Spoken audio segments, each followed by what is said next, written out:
Can everybody hear me okay? Yes. Yes. Thank you for joining us today.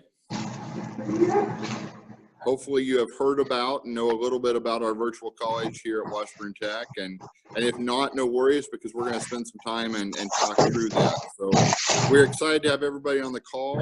We think and are hoping that we're recording this for posterity and anybody else that can't be online right now, but we are grateful that you're here. My name is Clayton Tatro, and I'm the Associate Dean for Instruction, and I have the honor of kicking this off. In terms of a little bit of background, if somebody can mute your, there we go. Not yet. Hang on just a second.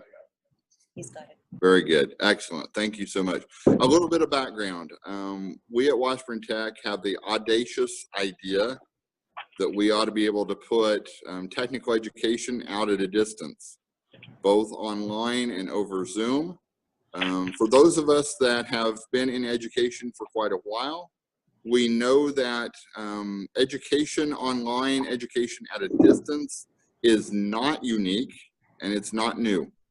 I can remember 1998 when we were just getting started at Garden City Community College, getting into online education. And our president at the time said, you know, I am not sure that we can afford to get into this online thing, but I'm pretty sure that we can't afford not to. So I was able to be at the forefront of what was then the EduCan online consortium out in Western Kansas. Today, as for a long time, you can go through and get all sorts of courses and even associate degrees, bachelor's degrees, master's degrees online. We've got biology in a box, college algebra, comp, all your social sciences, all your humanities. But we don't have, at least not in Kansas, a lot of technical education being offered at a distance. So Washburn Tech was very fortunate. We have secured 2 different grants, one through the U.S. Department of Ag, the other one through the Dane G. Hansen Foundation, to work on putting technical education online, over Zoom, at a distance, also using augmented and virtual reality equipment. So the plan today, the intention today is to walk you through what we have to offer, for the spring, and then not only talk a little bit about where we're going for the fall, but also get some feedback from you as to what you think might be exceptionally needed and valuable in terms of your students in technical education. A couple caveats here. We know we're getting started on a small scale. So we're not going to be able to be all things to all people all at once. So we understand that. The second piece of this, these courses are not necessarily meant for transfer. Our intention with this is to put classes out at a distance for those institutions, those schools that do not have the ability to offer those electives and those technical programs in their schools. So if you're looking for transfer work, this is not necessarily it. We are attempting by these courses to expose students to technical education in a way that they have not been exposed before, to give them opportunity and content and activity and hands-on as best we can, learning, training, knowledge, exposure, excitement, enthusiasm, where they haven't been able to get that before in those fields, in those programs. So again, we can't be all things to all people, but we're very interested in knowing what you need, knowing what your students want, and try to build for the future. We do have, by the way, ideas on at least a half dozen additional courses for the fall, such things as automotive service, automotive collision, culinary arts, phlebotomy, virtual forklift. So those are some of the things that we're researching and trying to figure out.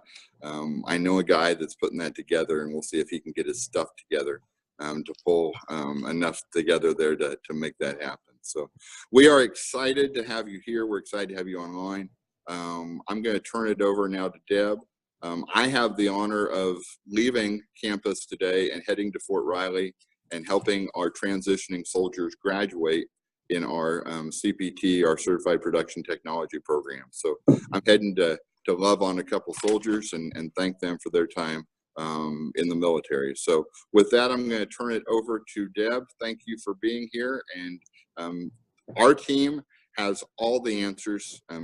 You don't get answers from me anyway. So thank you so much for being here. Good morning. I'm sure glad to see all you guys out there. I know a lot of you contacted me back, and we're really excited about this. I've had an opportunity to visit with some students, and they didn't have a clue what Zoom was. So we're really hoping we get this recorded so this can also be shared with students. Right now, I'm going to introduce you to some of our instructors, and we're going to start with Josh Thompson. He has been doing our energy loads and calculations for us that goes along with climate energy, and I'm going to let Josh take it over. Gabby, first hour. How y'all doing there? This is Josh Thompson. I get to be the HVAC instructor. Are you going to do everything you can to pass that class? And He'll work with you. You know that. Okay. all right. This is Josh Thompson. I am the heating and air conditioning instructor, and I get to be pretty much involved in helping students understand refrigeration and everything from when the food comes out of the ground, it gets put in a refrigerated truck, all the way to how it gets put in a refrigerated warehouse, goes through a process unit, and then even when we go to the grocery store and pick it up, you know, food once again gets delivered to our refrigerators at home. We cook it and then we put it back in the refrigerator. So refrigeration is a big deal in addition to comfort cooling. Obviously, we all like air conditioning. We don't like it when it's hot and humid. And so I'm going to do a couple screen shares with you and just kind of demonstrate what we can do with our students. So hopefully you're seeing right now, this is the basic refrigeration cycle that we've got. In this particular system, the refrigerant is going to be coming back as a superheated vapor, and it's going to be brought in as compressed. The compressor is nothing more than the heart of the system. It's going to compress that vapor down and jack up that pressure. When I jack up the pressure, I jack up the temperature. And when I do that, that refrigerant is going to shoot out what we call the discharge line into the condenser. Now, you guys are all familiar with this if you've got an air conditioning system in your house. This part on the left-hand side is actually sitting outside, and it's there to reject the heat. The refrigerant could be as high as 100 degrees above the ambient temperature. So if you guys are sitting out there and it's 100 degrees and your air conditioner is running, that discharge line could be at 200 degrees, and if you bump your wrist on it, you definitely know that it's hot. From there, the condenser rejects the heat, and it moves through what we call the liquid line. And as it moves through the liquid line, it's going to go. Some of those terms wouldn't be appropriate for lower grades. No, they're not. Yeah.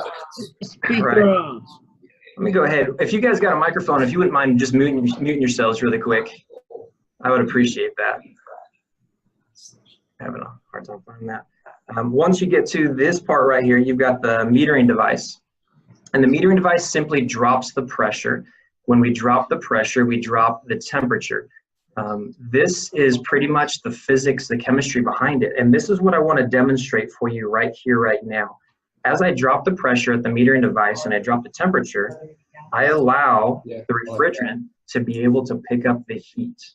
So I'm going to demonstrate exactly what's happening on the inside of our house, how we drop the pressure and how we drop the temperature. So with that, I'm going to stop sharing that screen, and I'm going to flip over to my next camera, and hopefully you guys can all see what we've got going on here. Let me get out of that, go back to gallery. I've got a recovery vessel that's actually pressurized to 40 pounds right now. This one. And it's currently at about 73 degrees. And we're going to see as this pressure drops, this temperature is going to shoot down really quick. Let me show you the setup that I have. See, to me, that moves. Okay. Maybe it should be teachers collaborate on cross-curricular activities. So this is my recovery vessel. This is essentially where we're going to let the pressure out of. And I use a bicycle pump to jack up that pressure. So as we do this, let's go back and focus on this temperature here. 74 degrees. Let's see how low Yeah, we we have have the to pressure down to. Yeah, but in elementary world, that's the same person. So do we want everybody listening? Like, should a fourth grade teacher be listening to the 6th and 7th grade? Which I'm in favor of. But that's I where thought I'm we had wondering, already broken out. we're broken by that part? building By then.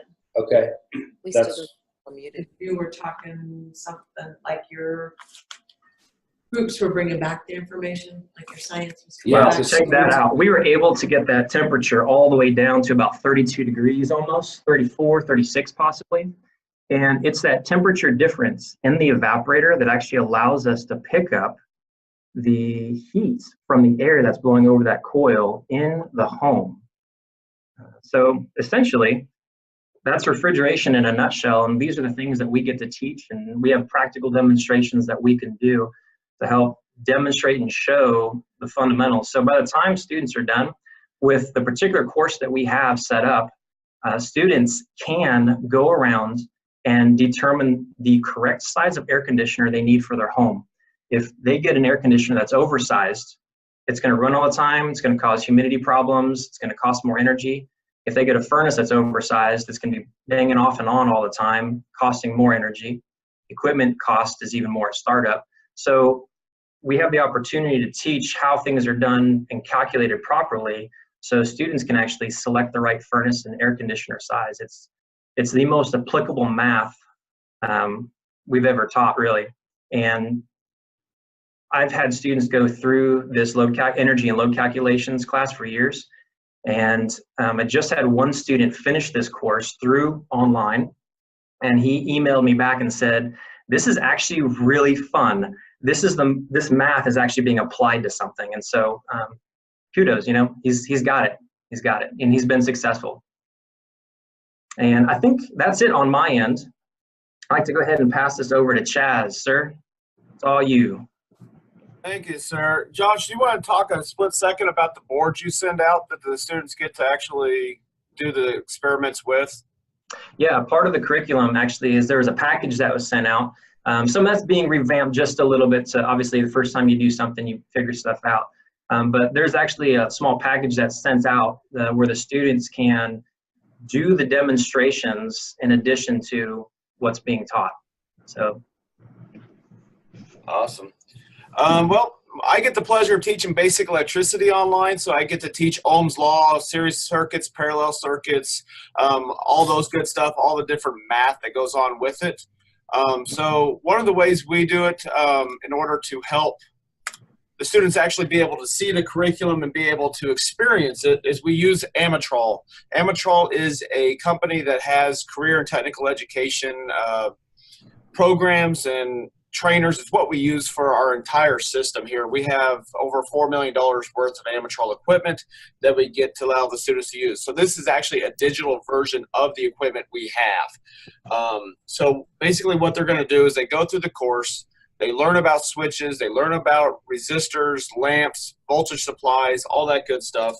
And then once they get into the actual program, it starts giving them more information. It talks about the different types of switches. It talks about how they operate. They can see the movement of them. They can see the contacts closing, the lights lighting up, all that good stuff. Different schematic symbols, so that way if they ever decide to go into the industry, they recognize the different parts of it that's already there. And then once we get to the end of this, there's actually a skill that they get to actually do. Get to the simulation. Simulator, now I gotta stop share and reshare.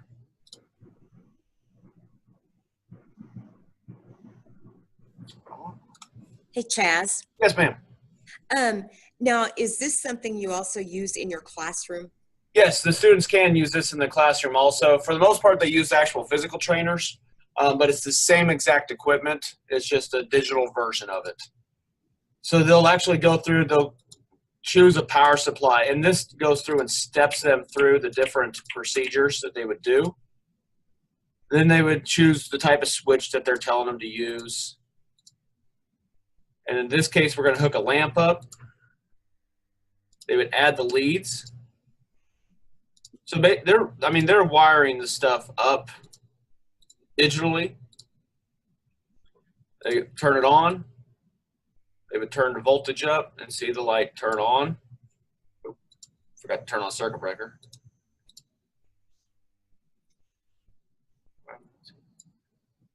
Oh, yeah, push the button, duh. Sorry. So they push the button and they see the light turn on. They'll even get a chance where they can actually put too much voltage through it and the light should pop. It's not going to on this time, obviously. Oh, there it goes. So they actually get to do all that type of stuff. They can also pull out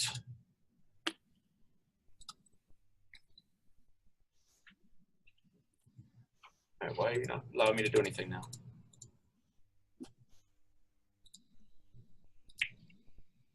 Ah, there we go. They can use a digital multimeter.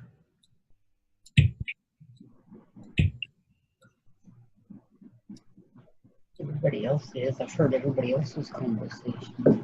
That's really loud. Where they'll actually can see the voltage and all that stuff. They can do the math. They can do all that. We also have workbooks that they get to go through. They get to do the math. We also have lectures that we do. So we actually do face-to-face lectures with the students so that way they get that interaction. We have discussion time. We have breakout sessions so the students have a chance to be able to talk through the stuff. We work through the workbooks together. I had 2 students go through this last semester and they both enjoyed it tremendously and have been having lots of fun. But that's my quick demonstration. I'll let you guys go on. Thank you, Chaz. Laura, are you on board? What's going on? Unmute. All right. Can you hear me then? Yes. Okay. So good morning. So I'm Laura and I teach the Health Occupations 1 course. And this course, basically, we are taking a look at health occupations, health careers that students might be interested in. And the class itself takes on 2 different sections. The first section, we kind of focus on a little bit of history, some professional development, looking at resume skills, interview skills, communication with others, some of the requirements, some of the necessities and traits for a person to get and keep a job, how to look to find a job in a health career occupation. We talk a little bit about education and continuing education. A good bit of focus on communication and the interpersonal skills required for employment in healthcare. We look a little bit at alternative and integrated medicine. So looking at some of the other options other than just the typical things that we're familiar with. We also look at some cultural impacts on access to healthcare, and then obviously some issues with diversity in healthcare, so that they're getting a broader perspective of kind of the more technical side of finding a job in healthcare. What does that look like? How do you get the job? What do you do to keep the job? And then we move forward into the second section where we take kind of a body systems approach, looking at, we have 13 different systems we look at. So, respiratory system, circulatory system, integumentary, so on and so forth. 13 different chapters that we go into.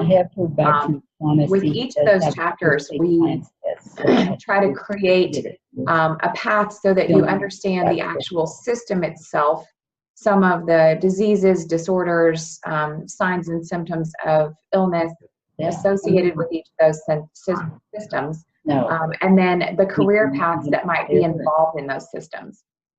So obviously, the respiratory system, the breakdown of how that system works, some of the issues, say for example, a cold, a flu, an upper respiratory infection, and then the career path, so a respiratory therapist that might be associated with that system and then associated with some of those disorders or diseases.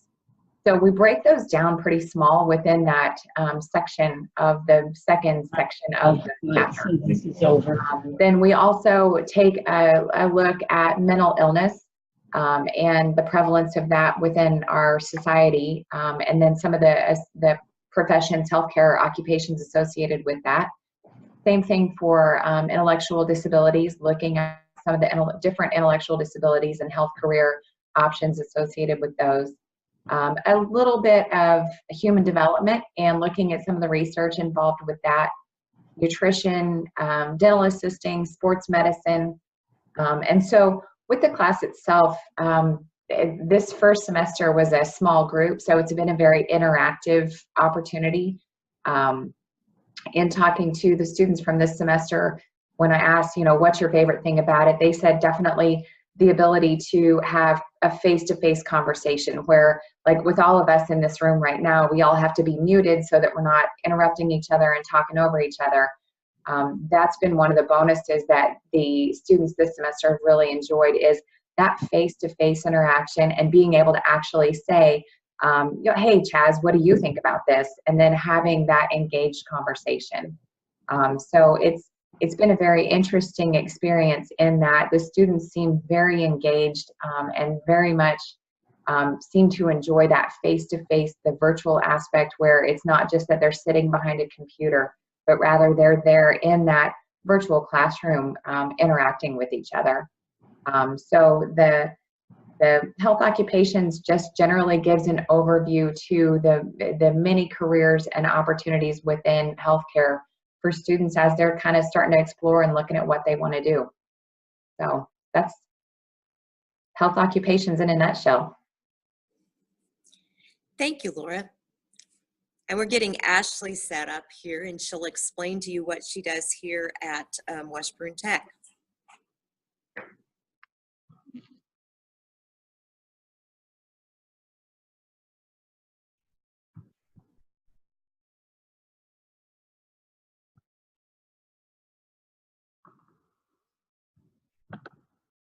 Hi, can everybody see me?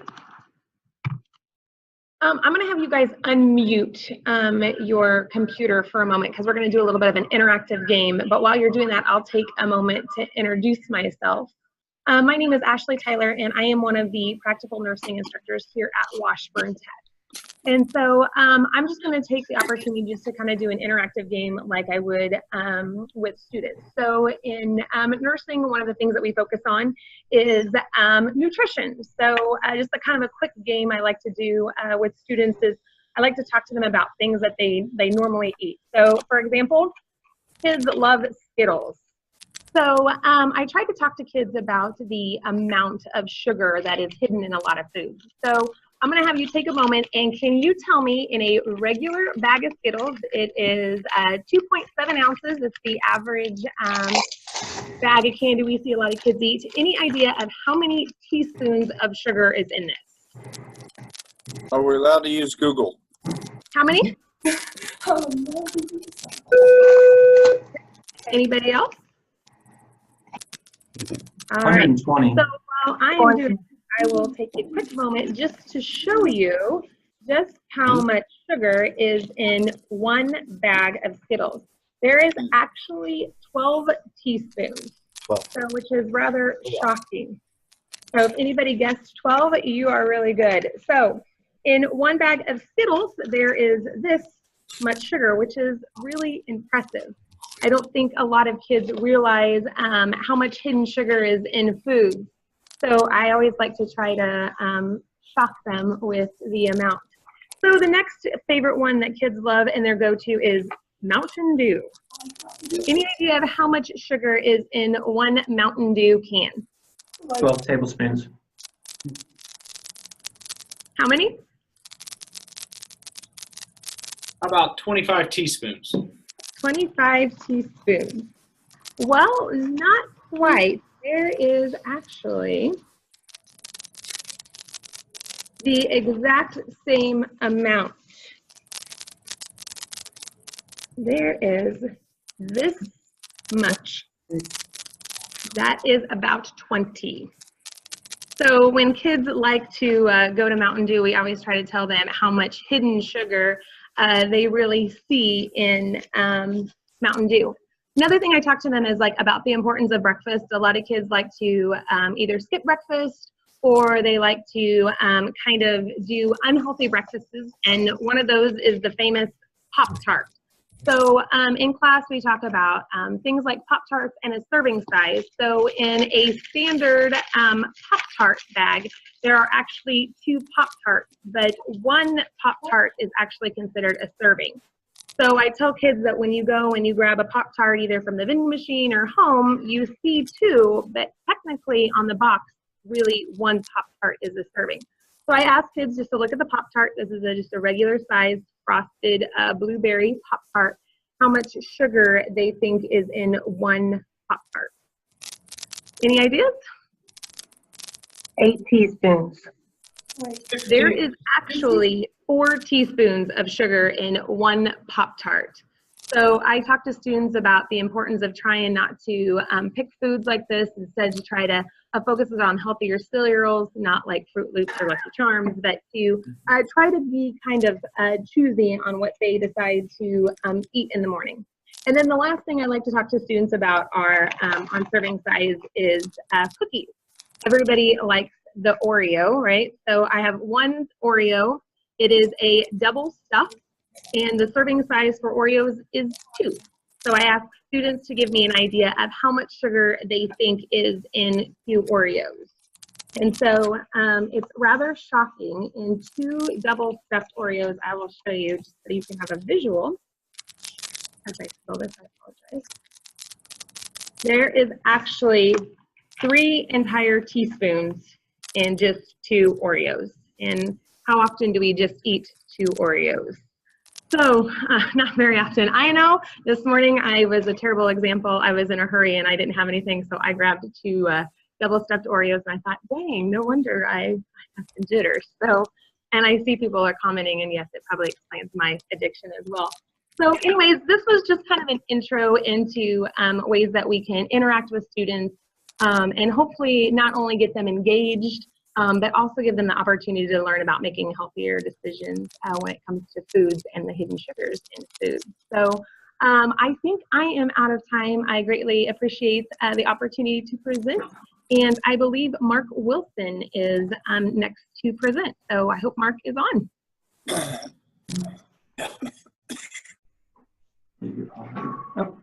Am I good?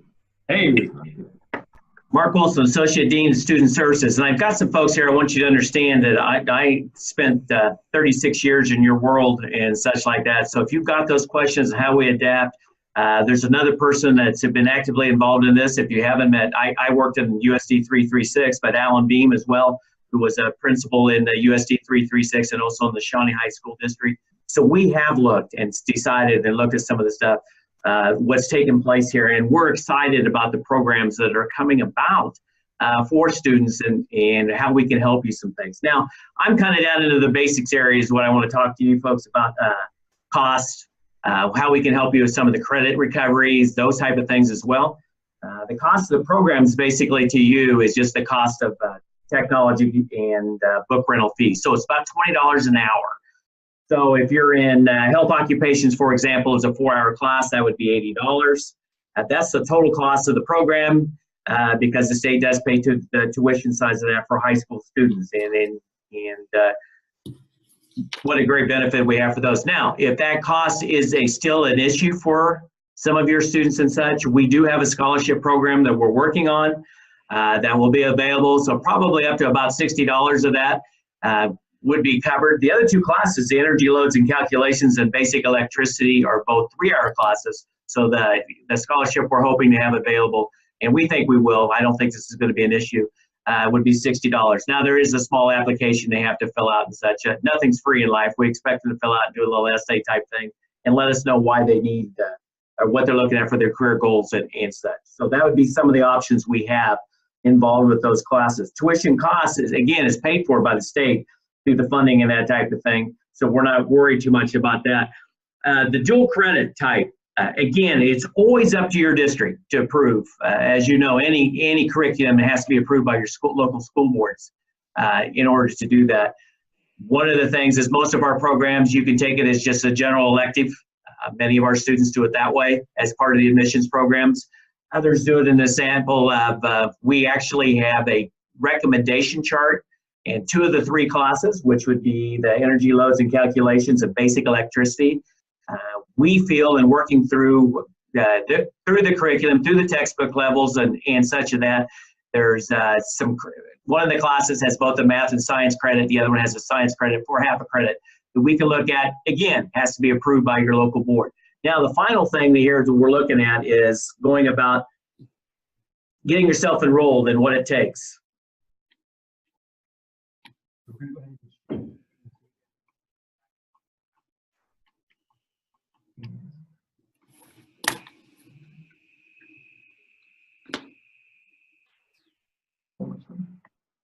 Here we go. This is our basic website. You can go to washburntech.edu, just punch in Washburn Tech on Google or such, and it'll take you right to that site where we have all of our programs. Now, I encourage the quickest way.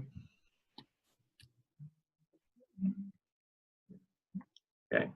I have my, Josh, here's my tech guy. Can I scroll down? I want to scroll. Oh, no, yeah, gotcha. Okay, at the bottom of the page, this is really all the way down the bottom, it just says apply now. That's where you would go to get into that information. And then we would, one more time on the apply, it talks about what you have to do to apply and that information and such.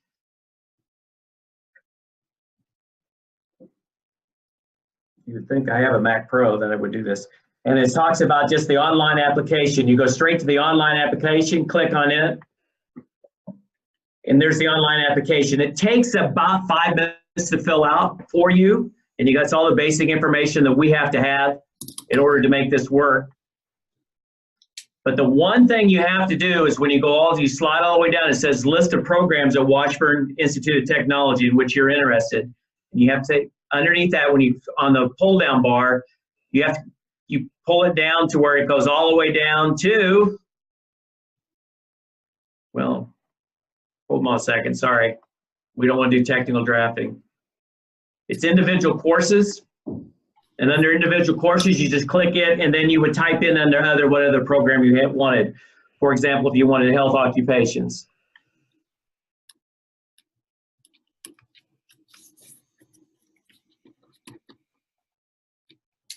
And you would just move on from there, and that's all whole enrollment be. That would be sent to our admissions department. They would contact you back then once they get this information, or contact the student, the parent, who's ever involved with this to get that done. To what process that we need to go through. Those of you that are familiar with Washburn Tech, you know we have an entrance exam for most of our programs. Not required for these classes. You don't have to take the entrance exams. Most of our programs require an enrollment fee for high school students, which would be $20. Not required for these programs as well. We really anxiously want to help out to the best of our ability to make we can get technical education into your schools, especially for those that can't offer the programs and such. And we have any questions or anything like that you might have on this?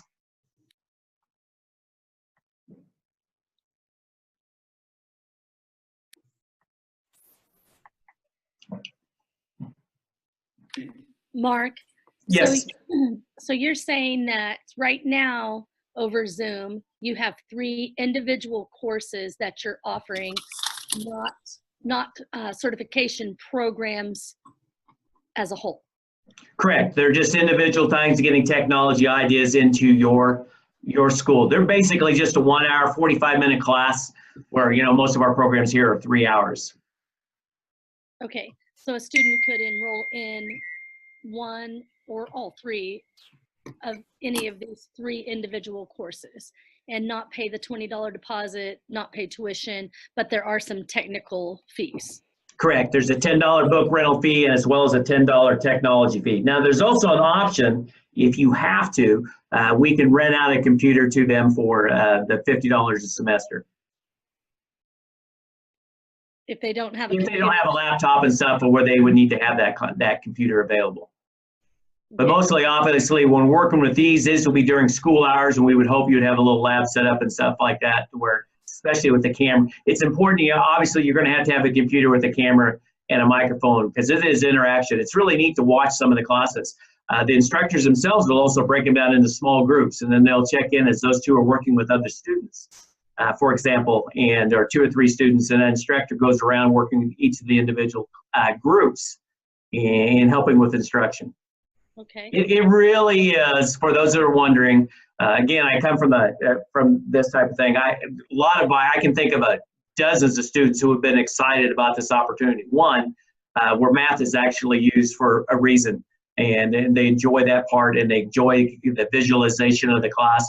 But again, it's also not an online class in that aspect. You have an instructor with you helping you through the program. You've got somebody to ask questions. Okay, so one more thing. You're saying there's a $10 book rental fee and a $10 technology fee. Per credit hour. Oh, per credit hour, okay. That's the $60 for the 2 of the classes and the $80 for the other. Okay, and the one that's 80 is the health occupations? Correct, that's a 4-hour college credit class.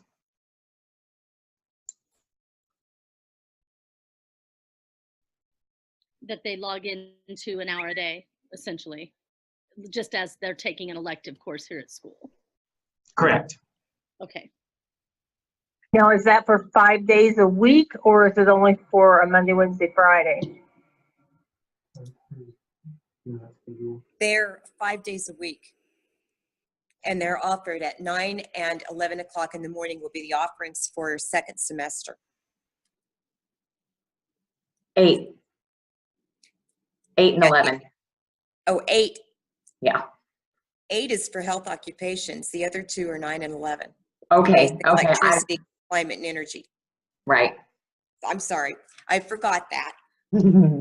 We discussed that earlier, didn't we? Right. So the other 2 that you're having 2 sections, one is at 9 and the other one is at 11. The basic electricity and energy loads is at 9 and 11. The health occupations is at 8 o'clock and 11. Is that and or? So it's or. I mean, they could take the 8 a.m. or the 11 a.m. Correct. And then electricity is 9 a.m. And 11 a.m. Or 11, okay. And climate is same, 9 or 11? Correct. Okay. Yeah. So I know that at the beginning of the session, they said these aren't transferable. Does that mean that these are just individual courses separate from the CTE programs you have? So these wouldn't lead into them coming then and taking a program? Yes, they will. Okay. What we're looking at doing, and that is if, say, they take basic electricity and the energy loads, we'll just use those 2 as an example, and they come on to the campus. And at that time when they come onto the campus, they will have to take the AccuPlacer test for the enrollment process, because they would most likely, then possibly be post-secondary, maybe not. They may still be in high school. They could still be taking them. But if they have already taken basic electricity, they probably will go ahead and sit through the class, but they will not pay for that class because they will have already taken it.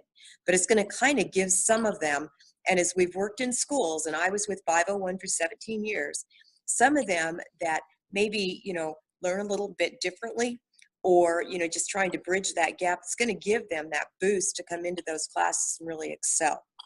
So they won't have to pay for them. They probably will need to, sit through the class again on campus just to kind of get that, but it's really going to help them toward their certification. Does that make sense? Yeah. I can speak to that a little bit also, Deb, and there's a couple questions here. It says, will there only be 3 courses, or will these programs change each semester? I know. Go ahead. I know that I can only speak for the climate and energy side of stuff. Our course is going to continue to be offered, and the student that we just had complete ours is actually now enrolling in the program, and the course that he took is directly linked to. He basically doesn't have to take one additional course, or he doesn't have to take that course again that he took through Zoom. So he's got some of his credits knocked out already, and he just needs to take the rest of the program, basically. As far as other classes, I will be sending out a survey, and we are going to show the classes that we are considering offering. Clayton kind of addressed that here just a little bit ago. But we do want your input back on courses maybe that you can't get in your region or your area where you're at. If we could fill that for you, we would do our best to see what we could do to make that happen. So I'm going to get a survey out. I would like to have input back. If you would like information on the scholarship for these kids, please send me an email. I can also send you the book that we have on virtual college as back also, and on all of our Zoom classes to give you a little more information. We have those digital, and I'd be happy to send them to you. And hopefully I could share the recording that you could share with students also. There's so many things with Zoom. What the instructors could have done this morning was broken us all out into groups of 3 or 4 to where those are the only people that you see, and then they can bring you back into a classroom discussion. There is so much with Zoom that is so good for the kids, and it's going to be their way of learning. I have grandkids, and it's going to be their way of learning. Do we have any other questions we can answer for you today? Please contact me if you want information on the scholarships. I will have that application ready to go out by Monday, if not by Friday. I'm working with Catherine Strobely here, and we're firming up the application that we want to see for this. But please get that to me so that we can, get that out to your students. It is going to be a first come, first served basis, and we are limited in the number that we can provide. But we'd sure love to have you contact us.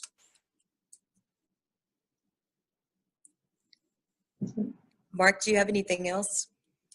No, I'm good with that type of thing. Again, if you have any questions on the students and what we think, I would be glad to help out that with what you're looking at, credit recovery or credit for the schools, our recommendations and stuff. And I've even got some of our programs that we'd love to share as well of what the recommendations are. And we have a few school districts now who are starting to use some of that for their math, science, and reading credits. So you can contact me at mark.wilson1@washburn.edu, or just call up here, ask for Mark, and you'll get me. If there's no more questions, we'll let you guys go about what you're doing for the rest of the day. We want to thank you for joining us, and please forward questions to myself or Mark, and we will get answers back to you. Let us know what you're thinking. Let us know what else we can do for you. Have a great day. Thank you. Thank you.